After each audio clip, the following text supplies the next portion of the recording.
to move this a little bit to the other side. Here we camera's going. Oh, actually, I was just gonna read some papers because why not? Why not? Probably I will do a whole thing on Johnny and Amber. Not yet, but closer to the date. Because I see like everybody else is doing it. I just don't wanna seems like I'm trying to just get on their gig. Yeah, no, my hair looks.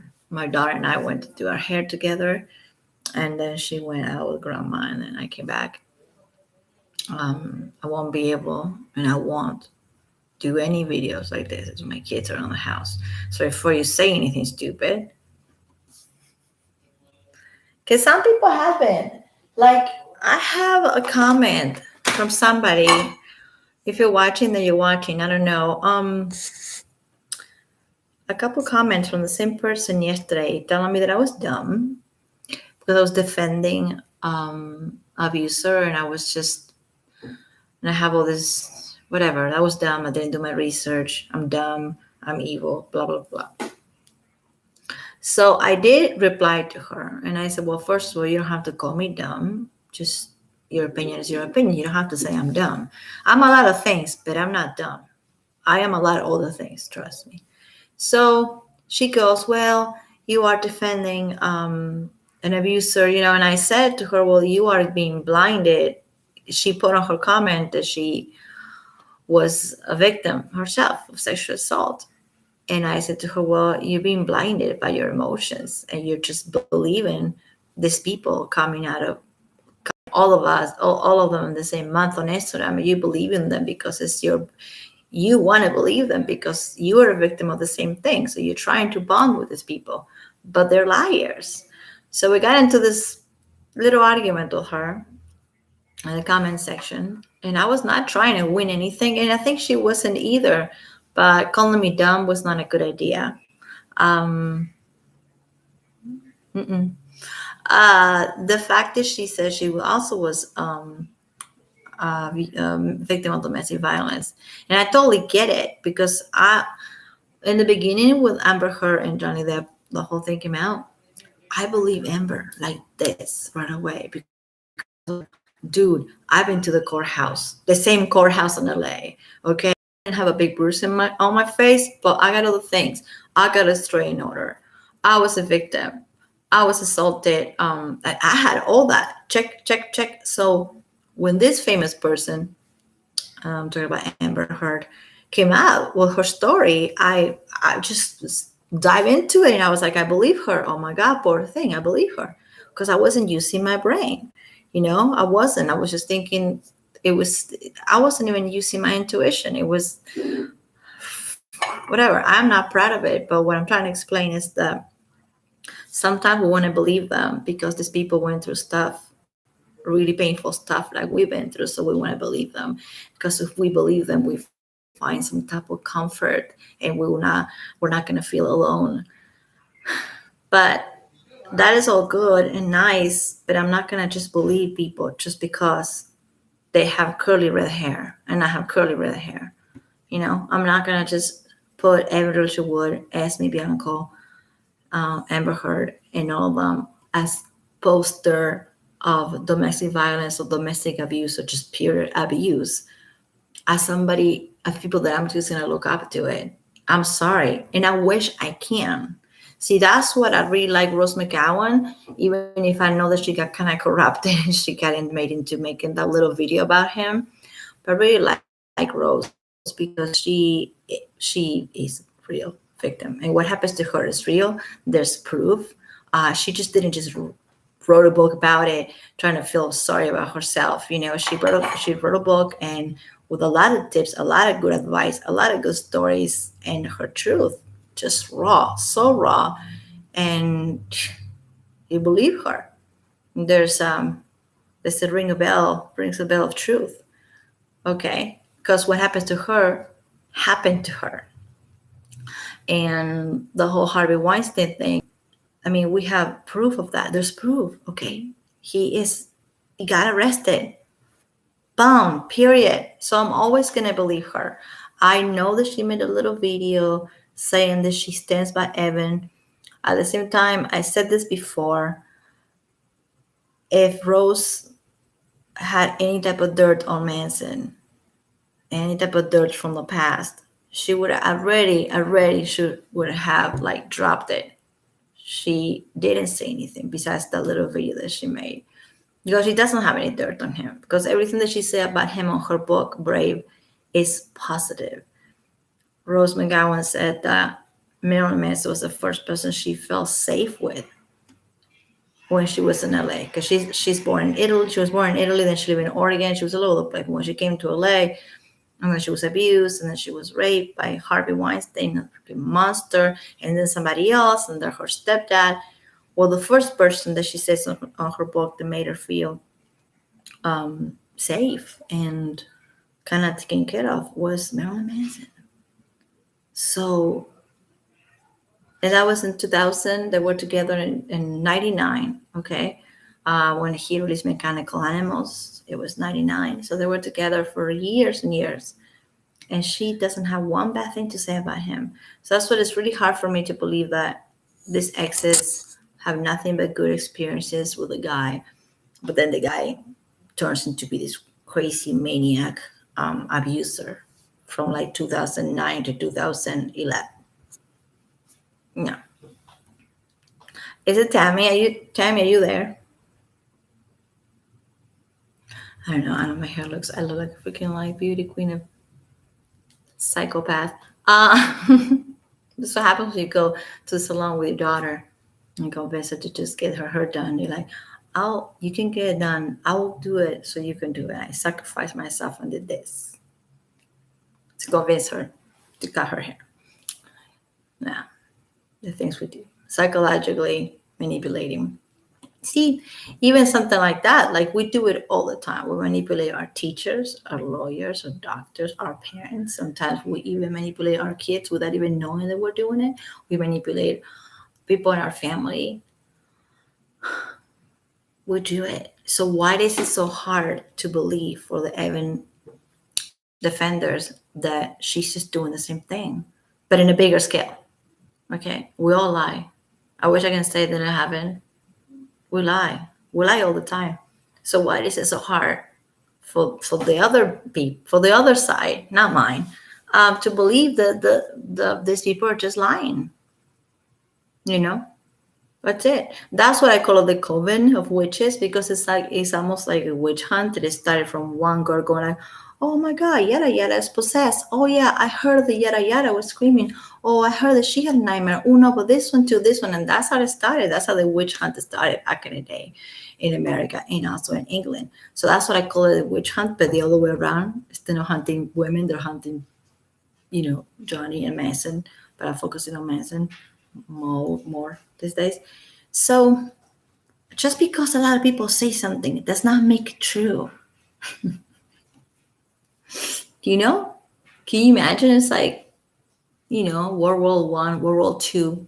Any horrible thing you can imagine that happened to us as people. There was always a group of people behind it. They were making some type of big lie conspiracy about it. There's always been. And I'm not comparing World War II to Evan and Ed, okay? I'm not comparing it. These two are little rats. I'm not comparing it. But I'm saying it's like everything starts with a lie. Every just crazy either civil war or just everything starts with a lie. Somebody lies and somebody else goes, "Oh yeah, I agree to that." That's it. And it goes. So I could be lying right now. You could be lying. We all lie. We probably lie every other day.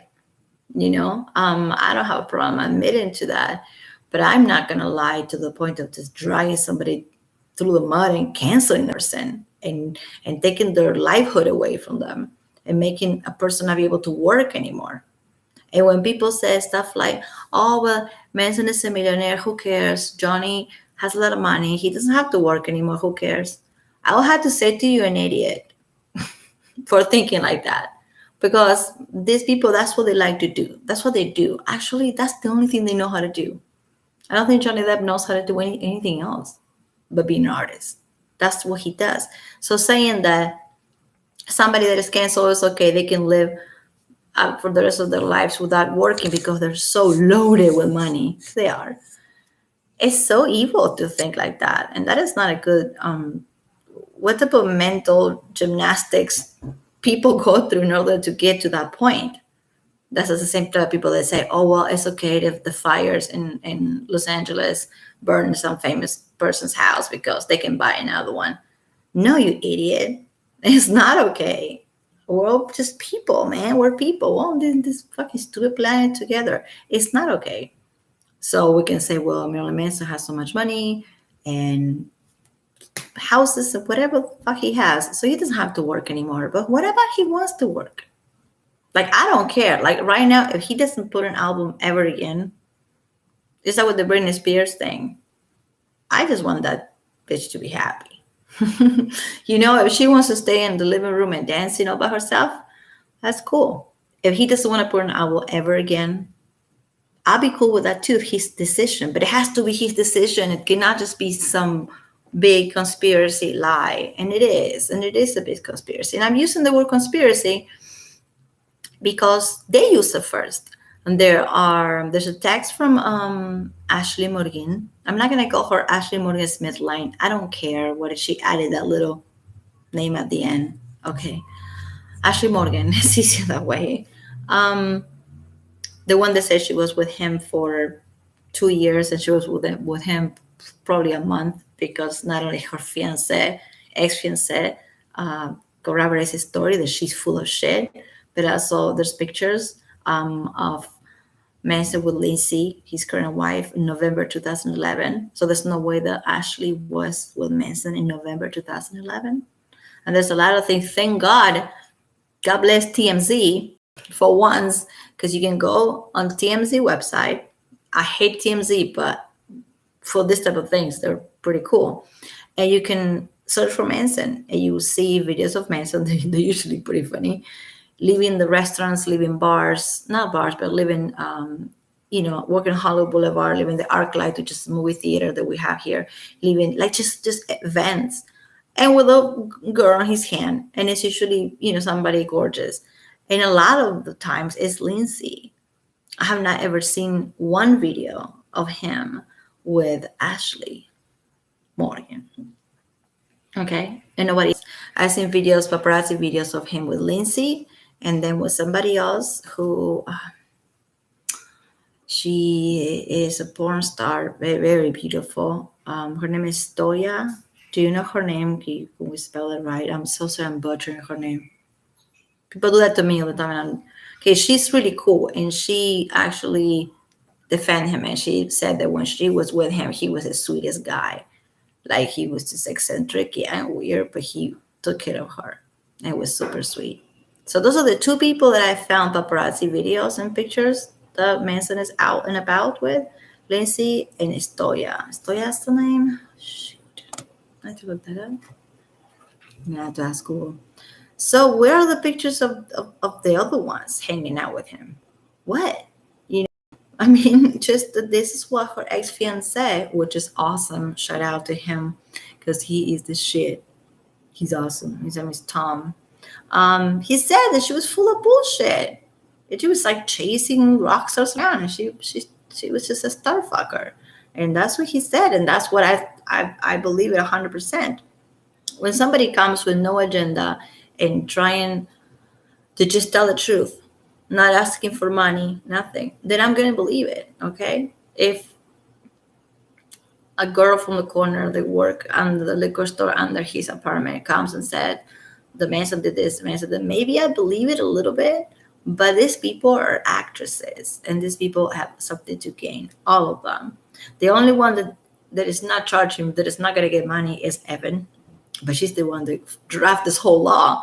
She did this whole thing so her friends can come and do it now because the statute of limitations was running out of time.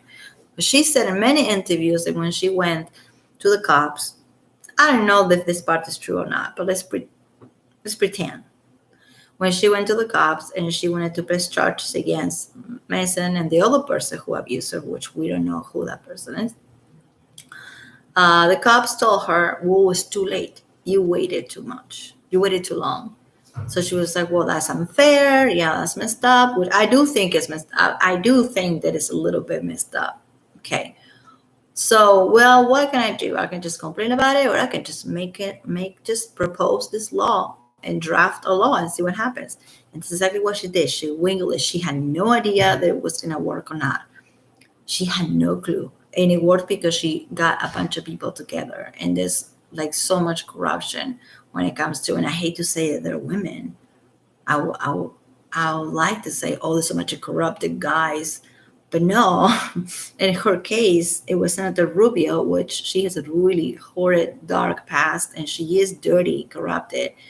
The one that drafted the whole thing with her. Amy Roger Wood is not a lawyer. She didn't sit on a table like people think and just wrote her own law. No, that's not how it happened. She had people helping her out. She only did two testimonies, and Esme Bianco did one. And then they passed a law in California and some other places, but the most important thing was California because that's where they were going to get him, right? And because they passed the law, now Ashley Walter, Ashley Morgan, Jane Doe can do this to him. Otherwise, they wouldn't. They would have been told the same thing. It is too late.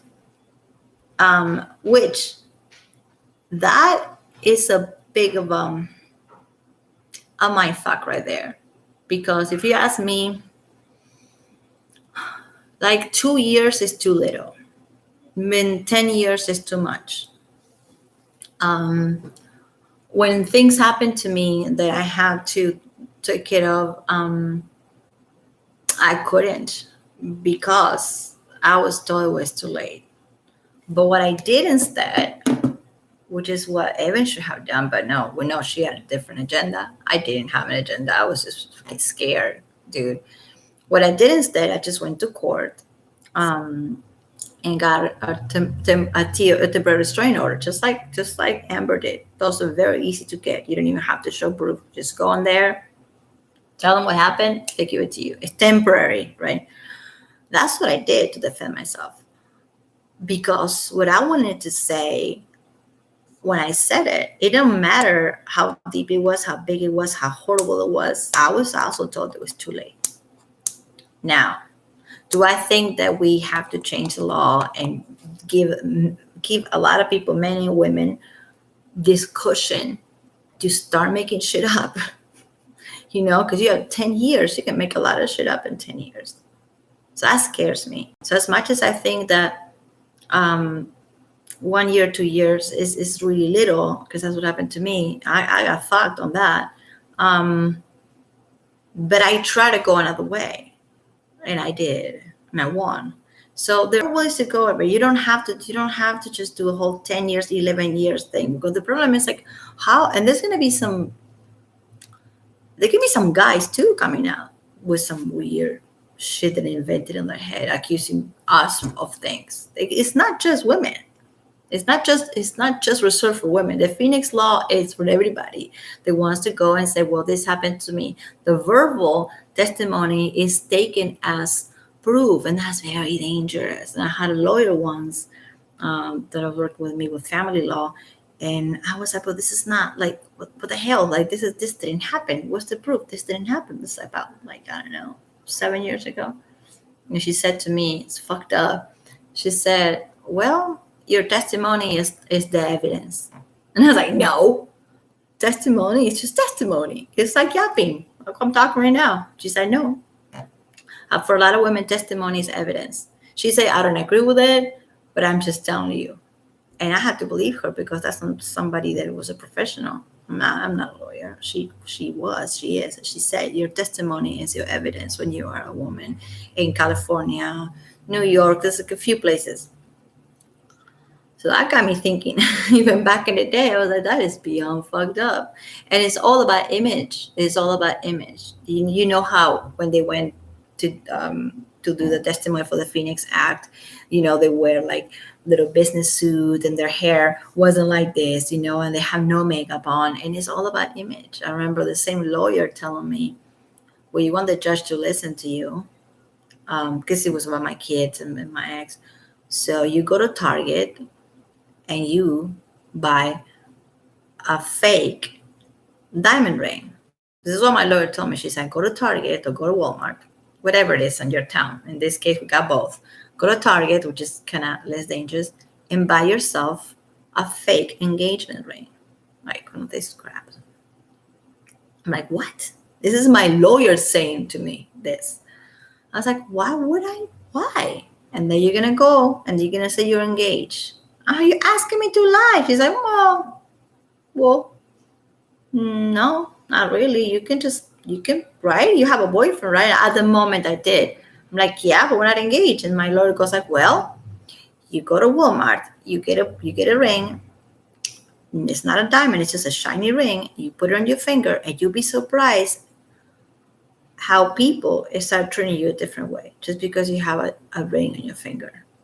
So image is everything when it comes to how women present themselves in a sense of victimhood, or to report the crime. Image is everything. I did not follow her advice because I didn't want to lie in court. But she had a point when she said, get an engagement ring. People are going to respect you more. That fucked up. Isn't it messed up? I said the F word 100 times. I don't care. Isn't it messed up? And then another one. Yeah, your testimony is your evidence. Okay, so this person that I was the other day, I got into an argument. I don't argue. It's really hard to get me mad. It's really hard to get me mad. But this girl in the comments, she was like telling me, in the comments, she said that I was dumb for even getting on the internet and saying what I think and showing my face, that I shouldn't do it because I didn't know anything and I didn't know the facts. And then she said, well, I'm a victim, I'm a survivor as well. And this is a girl that was arguing with me in the comment section. Again, I don't argue. She was. And she called me dumb. She said I didn't know what the fuck I'm talking about. She said I was stupid.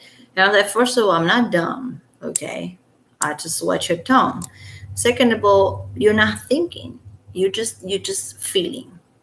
She was not being rational. She said, well, this happened to me too, so I have to believe this girl because I was also a victim. And I'm like, okay, I get it. And I'm sorry this happened to you. I'm so fucking sorry. But I'm not going to just believe everybody just because the same happened to me. That's a big mind game right there that these people are, especially Evan has been playing. Evan Richard Wood has been playing this mind game with women on Instagram, on Twitter, of like, well, let's just bond. Let's have this bond. Okay? We'll both survive this. I did. She did. This girl that was making comments on my video, she also survived it. So let's bond. Listen, I'm not going to bond because you're a liar. We don't have to be friends because you have curly red hair like I do. You don't have to. And I'm not going to be friends with you just because the same thing happened to us. Let's say if it happened, even if it happened to her, I'm not going to bond. We're not going to become sisters. Okay. This is like a weird thing going on that I don't think it would have happened like 15 years or something. But now because of Twitter and Instagram and all that, there's this like, online bonding. People are not even meeting face to face. It's like they're just call each other sisters. You get on your phone, go on your Instagram if you have one and whatever, or make one, and you people call you sister, and I'm not. Well, what do we did to be sisters? No, like the whole misery loves company thing. I'm not your sister because we both got abused. I'm not your sister. No. So that's mind games right there. And I don't know if you notice or if you're following Evan Richard Wood, or if you're not following her, maybe you once in a while look at her profile.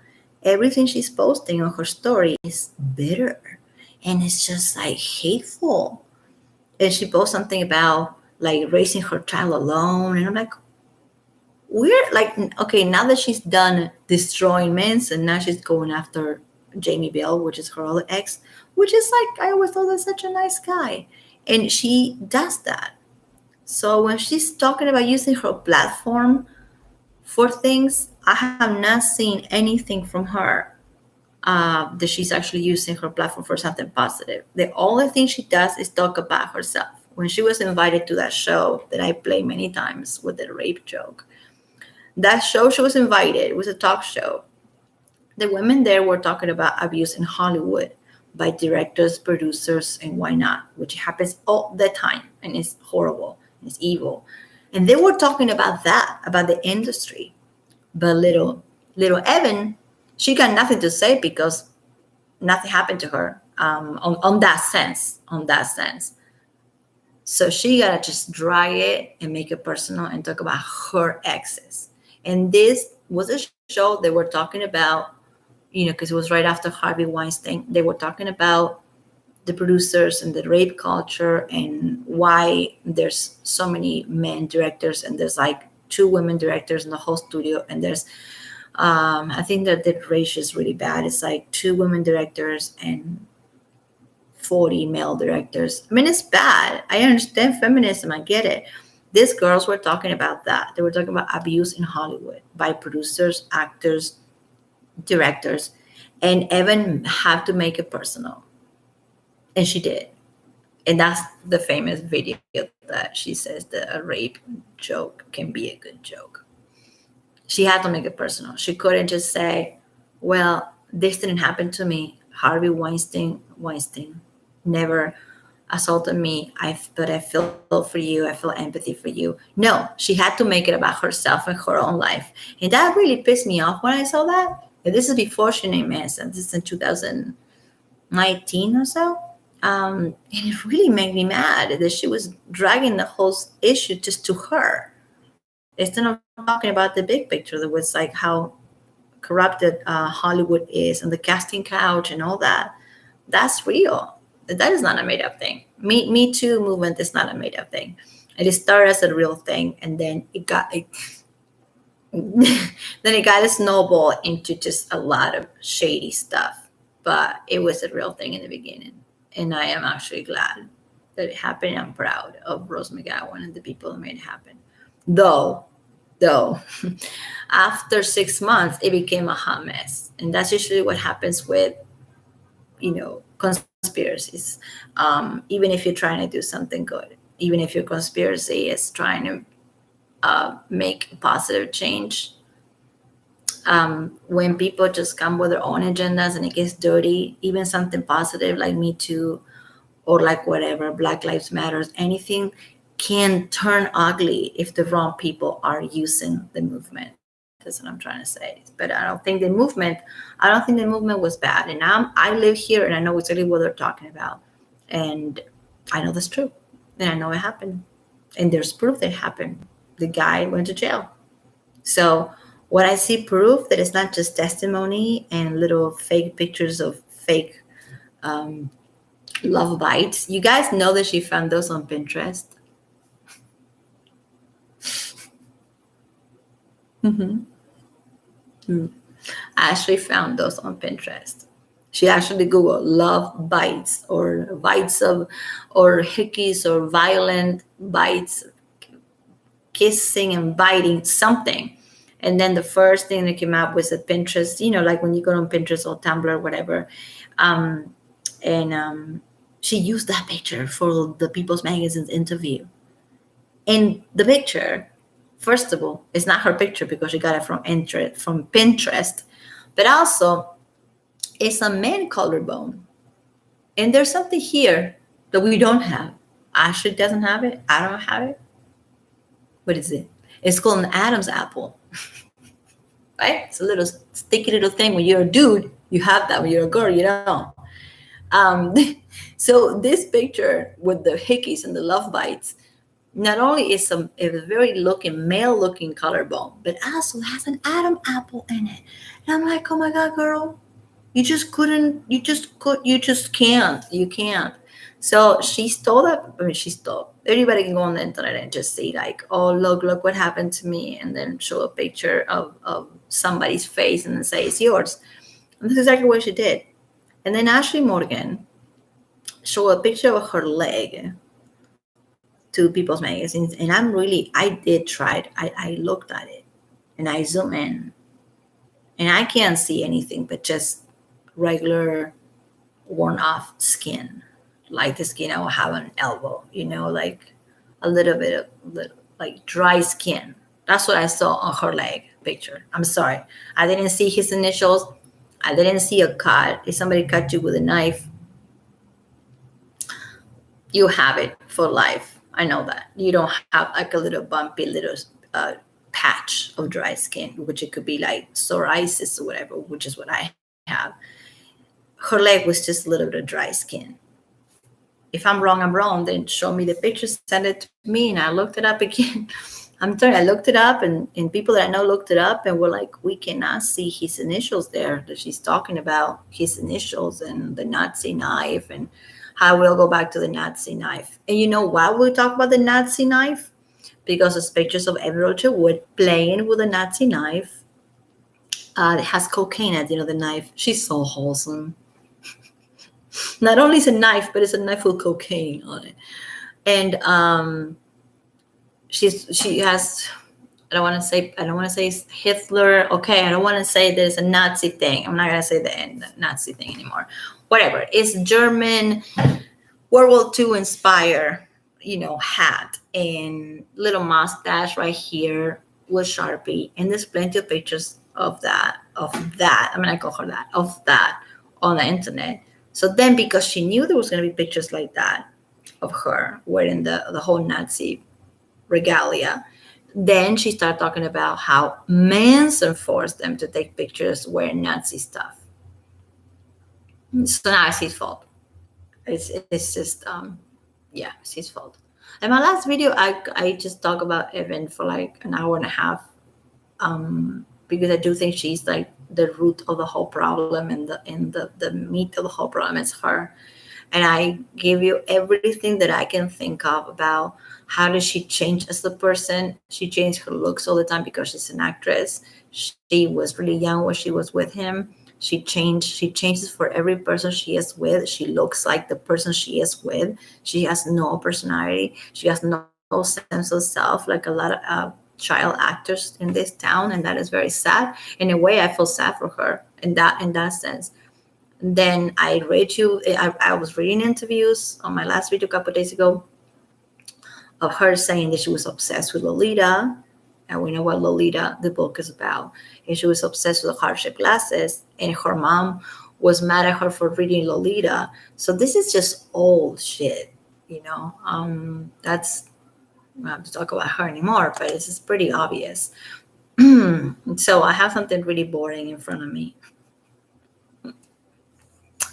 I can read it, so you don't have to. So I have three. Okay, I have one from this Jane Doe person, which is Chloe Black. That's her name. Look her up. That's her name. She just didn't want to put the name in there not because she's afraid, but because very smartly her lawyer or herself thought, well, they're going to think I'm not after money if I don't put my name in there. And it worked, because there's some YouTube channels going like, well, this girl is not after money. She's just putting Jane Doe. She's not saying her name, so she might not be after money. That's exactly what she wants you to think. And you fall for it. Mm-hmm. Just because you're not putting your name on a document for court, it doesn't give you any type of like, oh, well, you're so humble. You're not putting your name, either because you're really scared, or second of all, because it's a tragedy. It's a, and I can't believe I was like just looking at, who was it? Some YouTube, I'm not going to say the names. Somebody, it was one of the guys, not one of us women. One of the guys talking about Manson, and he said, well, the last accusations that come from Jane Doe, if she's not saying her name, that she doesn't want, that she's because she doesn't want any cash. And I'm like, you idiot, you fall for it. No, just because you put Jane Doe on your documents, it doesn't make you humble, and it doesn't make you less greedy. You're just not putting your name, but you're still going to get the cash if you get it. if you get it, which I don't think. I think none of them are gonna get any cash. He might have to go to some type of rehab for sex, whatever. But I don't think they're gonna settle. Like cases like Michael Jackson and people out there just like hush money because the situation is so it's unstable, just like me. Well, what's it's going up and down. Connection is unstable. Is it really unstable? God, I just don't want to come back and just like on the groove. I don't want to cut it now. I just leave it, and if it's glitchy, then I will find out later, I guess. I'm pretty Tammy's gonna tell me. Tammy, if you're watching this, Tammy, I count on you. Tell me later if the connection was bad and if it was glitchy for you. Then let me know, Tammy. I'm sure she will. I don't know. I'm having like a bit of a connection problem. All right. I was going to read it. I'm going to do it anyway. And then it might just be fixed. It's Friday night. I don't know. I have plenty of internet connection in my house. I don't know why the reason is. It's only YouTube because nothing else I have problems with the internet. It's only when I do this on YouTube. Like only YouTube. Look at that. That's so cool looking. Sorry. I'm so vain. No, it's cool. Well, the person who did a good job. It's nearly not my real hair though. But no, it is my real hair. Actually, my hair is longer than this. But the shape. Anyway. Okay. I'm going to make another video reading the files from Esme and from Ashley Walters. It's gonna be tedious. But I kind of like to read court papers. I got used to it, so used to it because of my personal life and also because of work. So reading court papers is like, and it comes to this stuff, it's so hilarious. It's so funny and it's so out of the top ridiculous and oh my god, even reading these things is not that tedious. Like if it was reading something about my neighbor, it's like oh. But reading about these women accusing him of this thing, human trafficking. Oh my God, unpaid labor. He made me watch a scary movie. I work on the show Game of Thrones. That it was all about violence and rape, right? But I got scared women, so made me watch a movie. That makes sense? Because that's what she said. Esme said that he was making her watch movies, really all the time. This person who was on Game of Thrones. Game of Thrones probably one of the most, I want to say the most violent TV show ever, but it's one of the most violent TV shows like the last, I don't know, 10 years or so. And she worked on it and she got plenty of scenes. She saw so much blood. So she couldn't just really watch a piece of fiction or a music video with him because she feels sick to her stomach. She said that in her testimony and in her interview for The Cut. She was sick to her stomach because he was making her watch scary stuff. No. And also she was a fetish model. But let's put that aside. Let's pretend she wasn't a bondage fetish model. Just the fact that she was an actress and she worked for Game of Thrones, there's no way that I'm not gonna believe the whole like, oh my God, I'm so gullible and I'm seeing this movies and I want to puke because I'm so scared of this movie. He's showing me all these films and all this stuff that makes me so scared. I'm so scared. No, you're not. No, you're not. And if you were, maybe you were, but even your fear, you don't have to put it on him. Like even if some of the stuff they're saying, let's say the walls were black. Okay. The walls were black. Let's say there was a lot of cocaine in the apartment. Okay. There was probably a lot of the things they say. Oh, the apartment was very cold. He had the AC on 62 degrees. That's true. He even said in interviews that his apartments or houses are always freezing. So those things that you didn't like or made you uncomfortable, They don't. It doesn't really. I mean, who am I to tell you that they're silly? It's not silly. You should have open your mouth in the moment and say something to the guy, or not come back again. To every time he texts you and tells you to come over, just don't go anymore because it's fucking cold in his house. So bring a damn jacket. No, because naming somebody famous and throwing somebody famous under the bus is way more effective than naming somebody who's not famous. That's what I'm still waiting for Evan Rocherwood to name her second abuser. Remember what she says there was two? She says there was two. She says there was Mason and there was a bartender on a bar in LA. So why is she scared of the bartender who is a nobody? Why not name it like Johnny whatever? Johnny Baloney, the bartender in West Hollywood. Why? If you want to help women so bad, if you want to help, why are you naming the second person? He's out there hurting people. If we believe that this happened, she didn't name him, and I don't think she's going to, because that does not sell. You don't make money by naming anonymous people.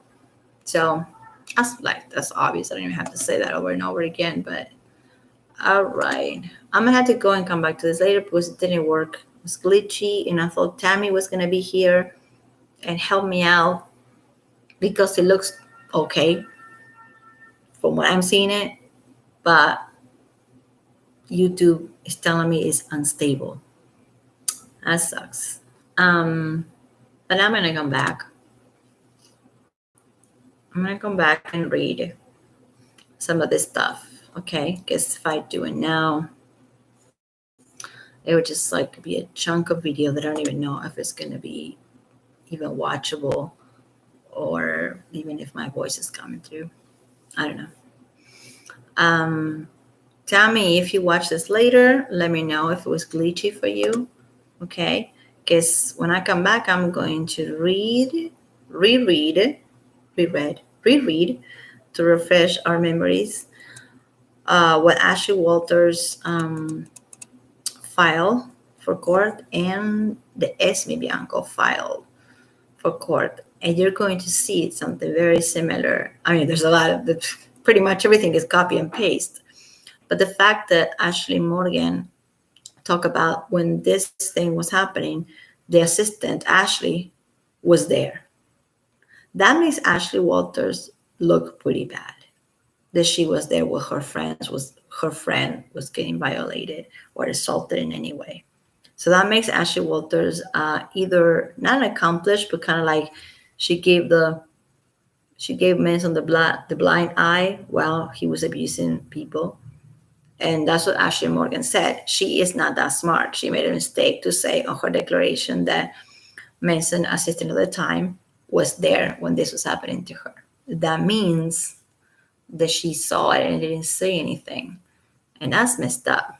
I don't think it happened, right? But let's imagine, let's pretend it happened.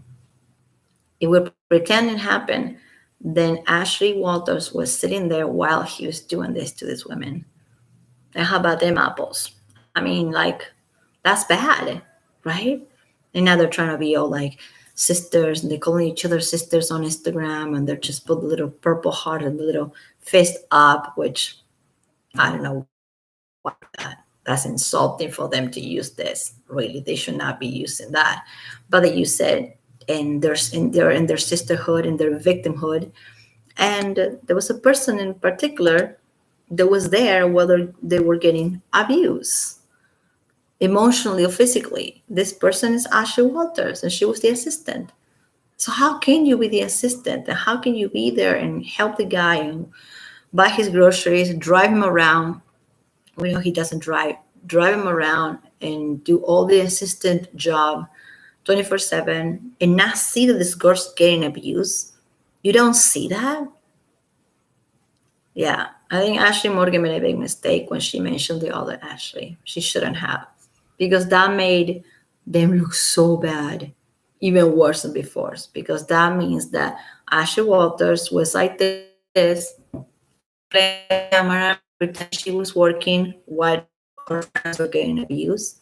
That's what I supposed to believe. Like, that's weird. That's dark. I mean, it didn't happen, but let's just pretend it happened. Then what does it say, like, about you as a woman, Ashley Walters, that you just sit there and give a blind eye because you were too scared? There's a police station a mile away. You were too scared. And she said that she was working for him 24/7. And then in her declaration, in her filing for court, Ashley Walters said that, well, she was working from 7 p.m. to like 5 a.m. It's a lot of hours, and it's annoying to work at night. I get it's kind of annoying to be on a nighttime schedule because your boss is a vampire. But that's not 24/7, Ashley. That is about 9 hours of work, 24/7. She got plenty of time to do things. That's on her Instagram. She's like traveling all over the world and shopping and going to Asia and going to like all over the world and going to swimming pools and jacuzzis and stuff and visiting Arizona and whatever. So if she was working 24/7, I don't know how she managed to do all that.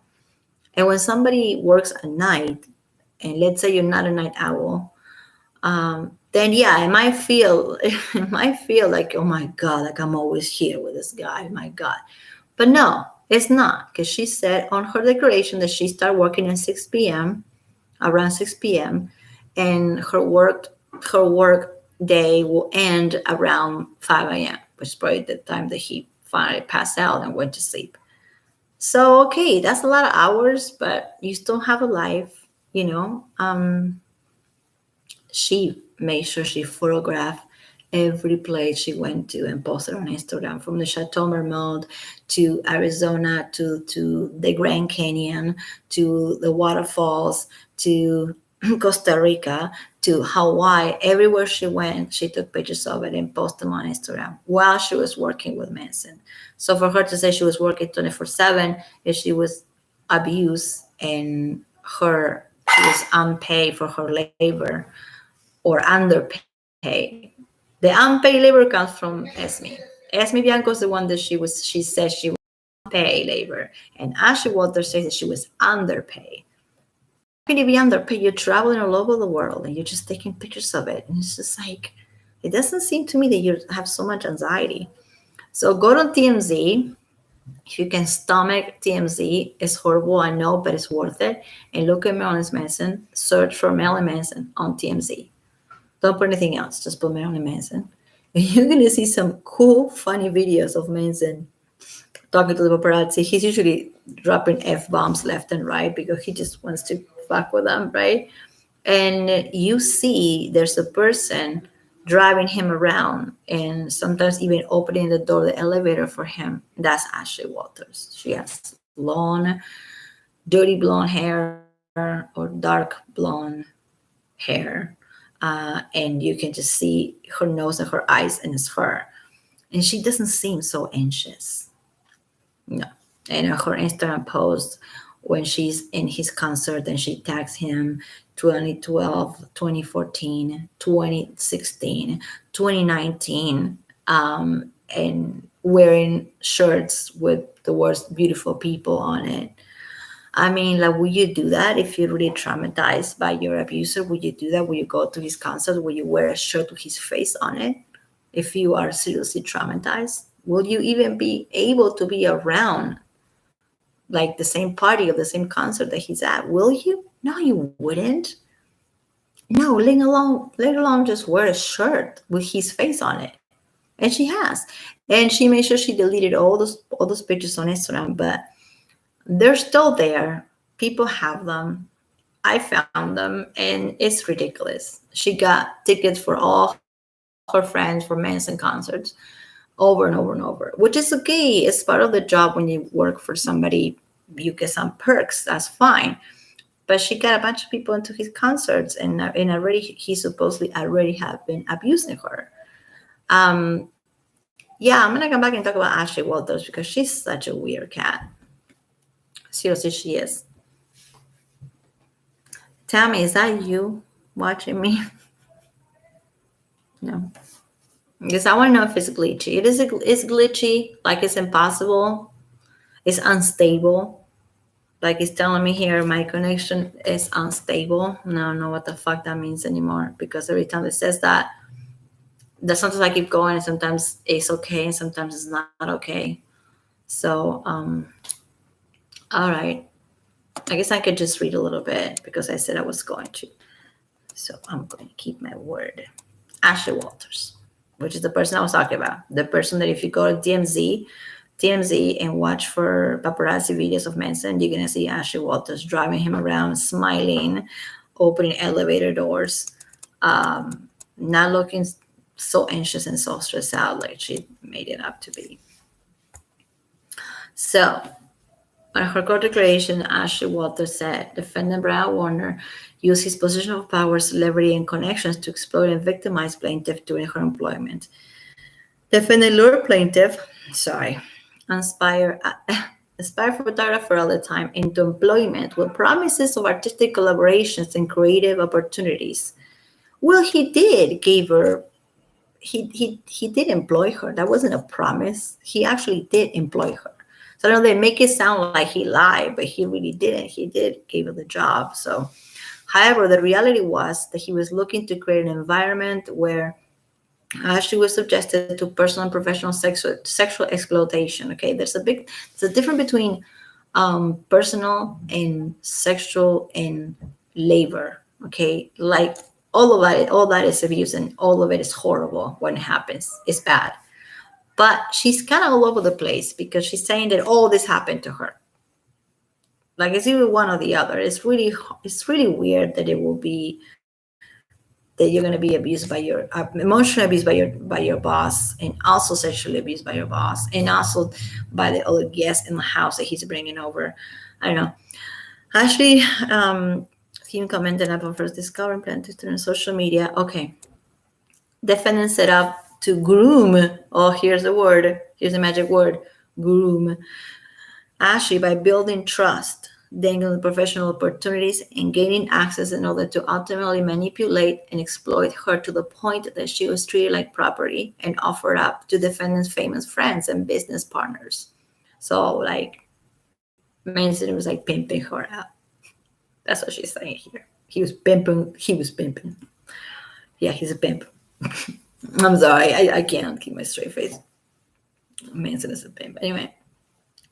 While Ashley was exposed to abusive and sexually explicit harassment and mistreatment, she did not learn of the extent of defendant mistreatment of numerous women. She did not learn it when she was there, even if she was there during 2009 and 2010 and 2011. She didn't learn it. Well, how come Ashley Morgan, in her interview, she says, well, Ashley, his assistant was there. You're so stupid. Like you got screwed up by your own girlfriend. She said she didn't know, she didn't learn the amount, like the big picture of it. Okay, she thought it was just herself. She didn't know how big he was manipulating, he was abusing people.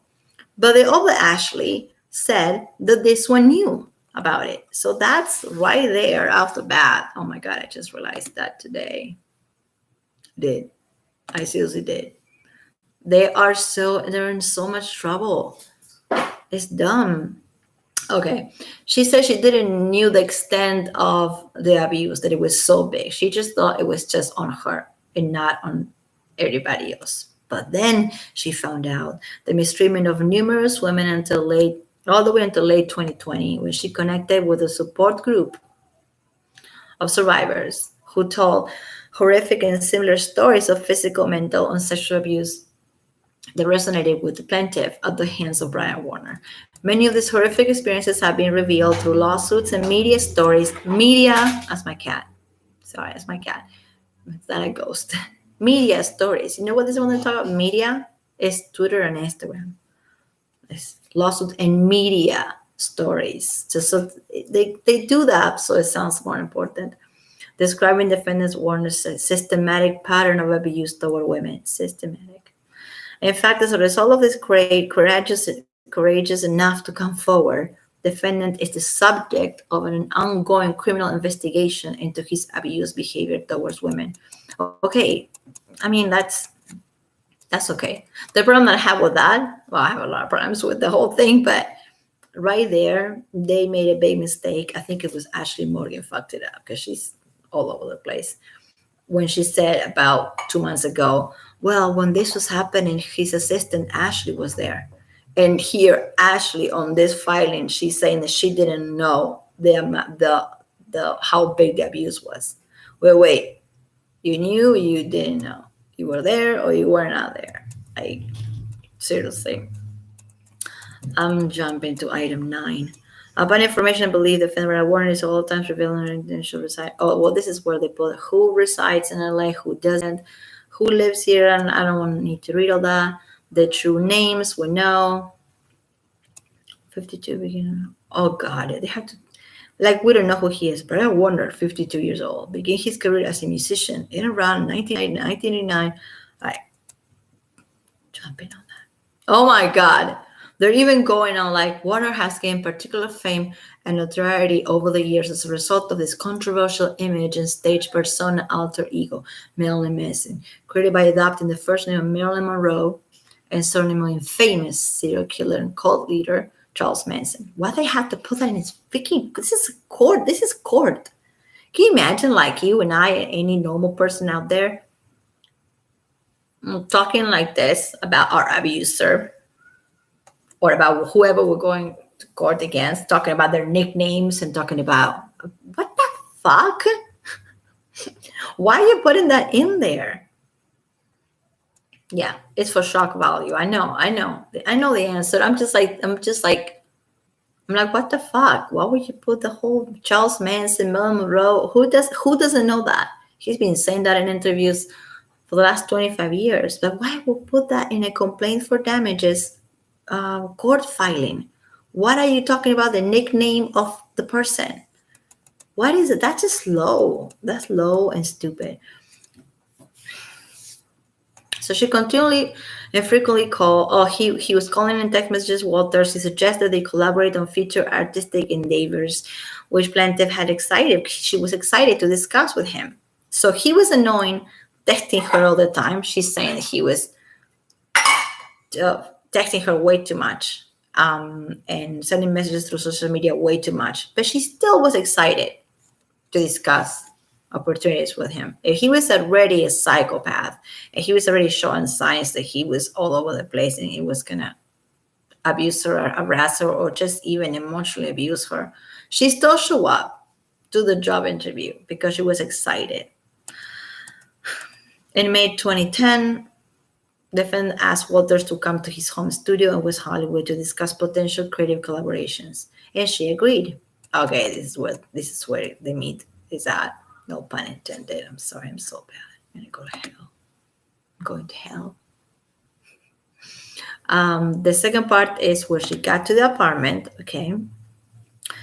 Walters was instructed to park her car in the business lot behind the defendant's residence. She did not know at this time the parking lot was locked from 2 a.m. to 7 a.m. Okay, that is not so abnormal in LA, in any city, that the parking is not going to be open all night because people just vandalize shit here. So it's really normal that a parking space is going to close from 2 a.m. to 7 a.m. Sometimes it's 1 a.m. to 10 a.m. It's not that abnormal.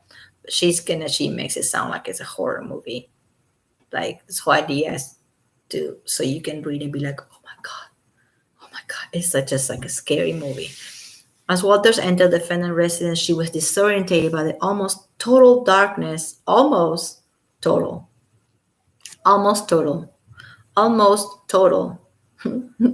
darkness inside despite still being light outside. Walters and the defendant began looking through art books and paintings and journals. Walter was excited to be discussing artwork with an artist that she admired so much. But remember, he was a psychopath, right? He already texted her 100 times. He was harassing her by texting, but she still showed up. And she was excited. And they were looking through journals and art books. Yeah, so wholesome, right? With the person that you think he's messed up, because like women have the intuition, everybody have intuition, and everybody, I'm not trying to single guys out, but there's an intuition that we have when we know that we're not in the right place at the right time. Happened to me, happened to a lot of people, women, men. It just happens to women more for some weird reason.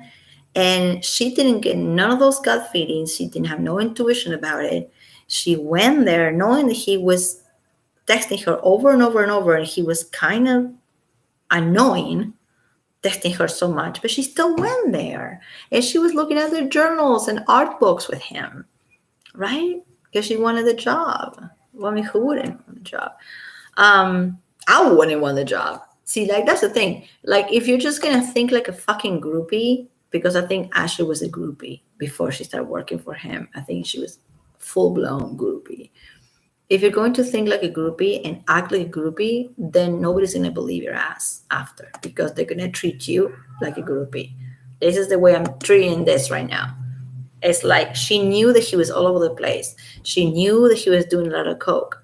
She knew the parking lot was closed. She knew that that would mean that she had to stay the night because her car, she was not able to move her car until 7 a.m. She knew all that, and she stayed and looked through journals and art books with him, right? Okay, as the defendant continued taking photographs, they were taking pictures of each other, right? He asked Walters to remove her shirt. Walters, an artist herself, was not opposed to provocative art in theory, but the way in which the defendant insisted caused her to pause. Pause. Eventually, Ashley agreed to remove her shirt, but not her bra. I don't see nothing wrong with this here. After the defendant finished taking pictures of Ashley, he pushed her onto his bed and pinned down her arms. Walters turned her head away. We're going to recreate this in a moment. As the defendant tried to kiss her on the lips, she quickly moved away from the defendant. Okay. So they're taking pictures. He's like, screw this.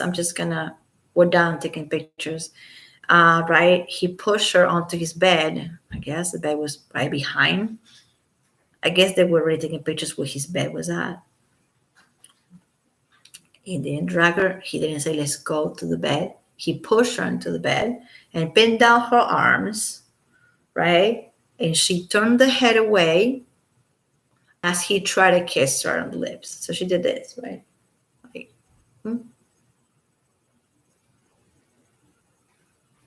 Who is to say that that was not planned by both of them? Who is to say that wasn't just some little game they were playing? Right? I mean, it won't be the first time that we hear people just throwing somebody on the bed and just, pinning somebody down or just grabbing their hair. Who hasn't been in that situation? I'm sorry. Stop being such a goody-goodies like America, okay? And stop pretending that you don't know what bondage is, and you don't know what kink is, and you don't know what fetish is.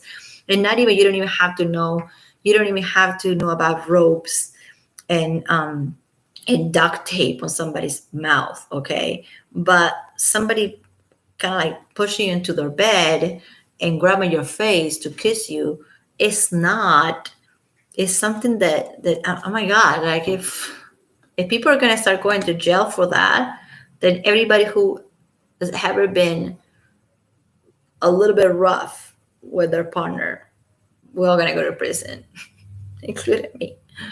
Anybody. Like you just get somebody's wrist and just like go and like imagine grabbing somebody's face. Like some people, you see those paparazzi pictures of famous people, or you see it in movies. If you didn't experience that, you'll see it in movies. Somebody grabbing somebody's face and kissing that person a little bit with a roughness to it. That's assault. It seems like now it's assault. It seems like throwing somebody into your bed that you're having a relationship with is assault. Like doing this and then grabbing your face and kissing somebody that you are already with, not a stranger on the street. That's assault. I don't know. I don't know. It shouldn't be. This is such a blurry, thin line. Because if he just throw her on the bed and pin her arms and try to kiss her, Um, who is to know, who is to say that they were not planning this? That she was planning this with him as a game. It was part of the taking pictures situation. Let's take some pictures and then we're going to do this. See, this is what they're going to have a hard time proving, that they didn't want this to happen. But also, he's going to have a hard time proving that he didn't do this to them, because there's no proof of one or the other. And that sucks. But I don't think that grabbing somebody's face to kiss the person is assault. Defendant then moved behind Walters and bit her ear. Well, this is assault if you're biting people. Bit her ear while grabbing her hand and placing her hand in his underwear. Okay, so he's behind her. He bit her. Then he has his hand and puts his hand on his underwear. Her hand on his underwear. So he was not wearing pants. Nobody here says that when did he took off his pants. Anyway, Walter again moved away, and realizing it was now after 7 a.m., she was able to leave. They don't tell you what happened between like 10 p.m. and 7. Like, they're just jumping to like they were reading journals and art books to then he was biting her ear. Like, really? That's it? I supposed to believe that. What happened in those few hours? What did you do? Like, you know what you did. They were having fun, right? After the defendant finished, okay, well, hold on. So it was after 7 a.m., so she was free to leave. This is, again, not abnormal. If you live in the middle of fucking nowhere or in the suburbia, okay, I'm not hating, I'm saying you don't have, parking lots don't have times. Here, they do. Here, it's very normal to leave your car, let's say at midnight, and not be able to get it out until 8 a.m. It's fucked up, but it's the way it is. So they make it sound like he was such a demonic pimp plot, demonic person, Machiavellic plan that he had by telling her to park in the parking that was not open until 7. I think he was just trying to she was just trying to tell her to park there because the parking was available. And parking in LA is a bitch. That's it. I think that part is very simple to figure it out. It's not the first or the second place that has parking with certain hours. So she left. Immediately after Walters left, the defendant bombarded her with text messages, praising her and telling her how much fun they had the night before, how much he loved their conversations, and looked forward to working with her. At that point, she already was supposedly bit in one ear, grabbed, thrown to the bed, pinned, bit another ear, and her hand on his underwear, right? All this happened. But then she still went to his house, to his the place above the liquor store, because she was really excited about working with him. I mean, dude. And I don't know why they expect us to believe this.